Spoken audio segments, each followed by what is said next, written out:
देखें बात बड़ी सीधी है। जिस मुल्क के इलेक्शन ठीक नहीं होगा वहाँ डेमोक्रेसी भी नहीं है।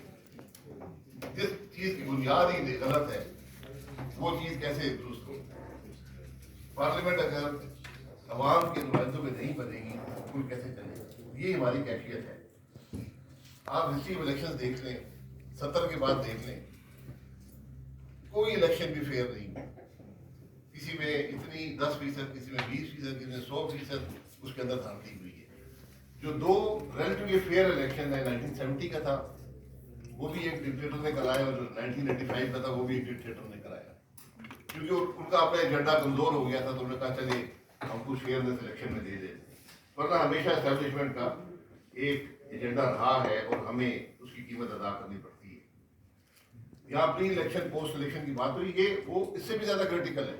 इलेक्शन डे पे क्या हो रहा है उससे ज्यादा प्री इलेक्शन क्या होता रहा है, ये सब इलेक्शन प्रोसेस का हिस्सा है। और पोस्ट इलेक्शन क्या हुआ है, तो मैंने खुद 11 इलेक्शन लड़े हैं, तो मैं कुछ अथॉरिटी के साथ आपको बता सकता हूँ कि ये जो जब तक हम फ्री एंड फेयर इलेक्शन नहीं दे पाएंगे मुल्क हमारा आगे नहीं चलेगा। इश्यूज आपको रिजॉल्व नहीं होंगे, क्योंकि जो लोग असेंबली में लाए जाते हैं वो अवाम के नुमाइंदे नहीं होते, जो जमातें लाई जाती हैं उनको अवाम इलेक्ट नहीं करती। ये इसकी बुनियाद इलेक्शन ही है। तो इलेक्शन अगर ठीक हो जाएगा तो मामला चल पड़ेगा।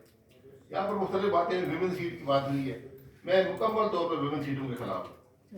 बगैर किसी एम्बिग्विटी के पार्लियामेंट में 2 किस्म के मेंबर नहीं हो सकते, एक जो इलेक्ट होकर आए और एक जो बगैर किसी इलेक्शन के वहां पर तशरीफ ले आए।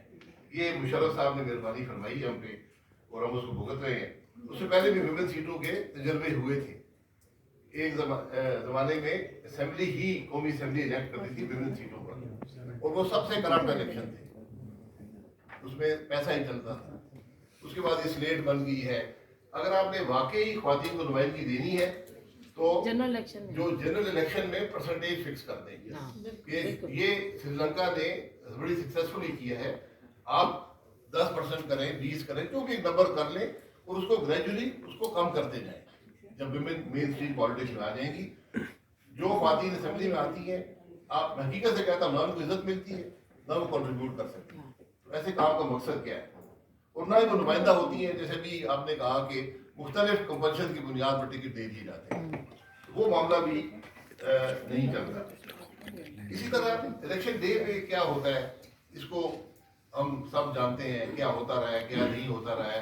लेकिन अगर sanctity of the ballot box नहीं होगी तो आपका मामला नहीं चलेगा।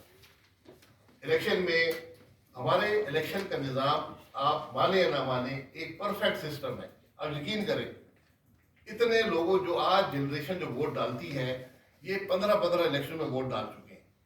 हर एक को पता है कि वोट कैसे डाला जाता है, बैलेट बॉक्स क्या है, बैलेट क्या है, काउंटिंग कैसे होती है, रिजल्ट कैसे बनता है। लेकिन हम उसको मैनिपुलेट करते हैं। खराबी वहां पैदा होती है जब पोलिंग स्टेशन के अंदर प्रिजाइडिंग अफसर का कंट्रोल नहीं होगा तो इलेक्शन प्रोसेस मैनिपुलेट हो गया।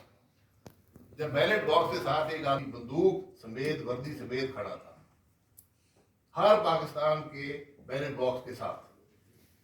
मैं एक पुलिस स्टेशन पे गया, मैंने से पूछा ट्रेनिंग समय को कुछ झगड़ा हुआ है यहाँ पे? उसने कहा नहीं। मैंने कहा ये आपने बुलाया है इनको? उन्होंने कहा नहीं। तो वही पे बात खत्म होगी कि इलेक्शन कौन करा रहा है और उसकी सैंक्टिटी क्या है, तो बात वही खत्म हो जाती है।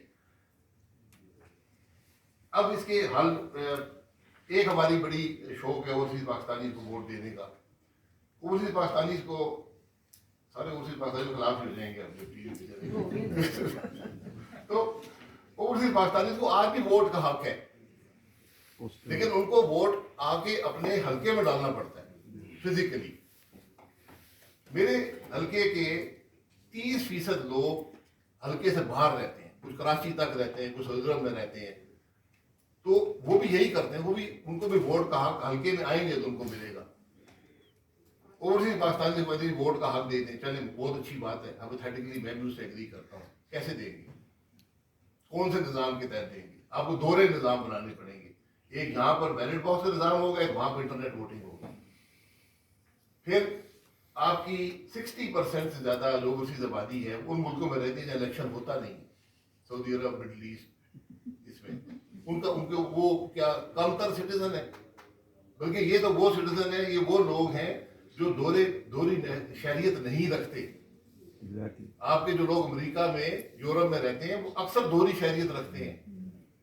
आप अमेरिका का ओथ पढ़े, उसमें लिखा हुआ है कि मैं किसी और को एलिजेंस नहीं वो करता। आपने दोहरी शहरियत तो दे दी, लेकिन उसने वो आदमी ओथ लेकर उस मुल्क का शहरी है। कल अगर आप उनकी जंग हुई तो वो उनके साथ होगा, आपके साथ नहीं होगा। उसको भी फिर आप दोहरी डुअल नेशनल इलेक्शन नहीं लड़ सकता, लेकिन वो वोट देकर बंदे को बना जरूर सकता है।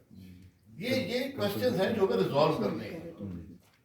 इसलिए हमें ये जो बातें हैं तो जरा सोच समझ के, ये सिर्फ लेजिस्लेशन से नहीं होता। हम सब इलेक्टोरल रिफॉर्म की बात करते हैं, इलेक्टोरल रिफॉर्म हमेशा कंसेंसस से होते हैं। आप कंसेंसस नहीं क्रिएट करेंगे, कल वापस बदल दिए जाएंगे और एक कंफ्यूजन पैदा हो जाता है। इस तरह भी हुआ है, कोई डिबेट नहीं हुई, कोई कंसेंसस नहीं हुआ, वो सारे रिवर्स हो गए, न इधर के रहे न उधर के रहे। अब आप आ जाए कि निज़ाम होना क्या चाहिए। मैंने आपको पहले कहा, हमारा निज़ाम एक परफेक्टेड निज़ाम है over time, the last 30, 40 year, 50 years से चल रहा है। लोग जानते हैं क्या होता है, उसमें अगर आप इंटरफियर ना करें, वो निज़ाम आपको रिजल्ट देगा। और हमारा जो निज़ाम है वो इतना वेल स्टैब्लिश्ड है कि शायद दुनिया का निज़ाम उसको मुकाबला नहीं कर सकता। 6 घंटे के अंदर सारे मुल्क के रिजल्ट आपको मिल जाते हैं।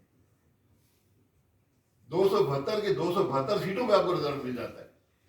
दुनिया में कोई मुल्क नहीं कर सकता, इतना वो निज़ाम वेल स्टैब्लिश्ड है। लेकिन हम उसमें इंटरफियर करते हैं तो मामला खराब हो जाता है।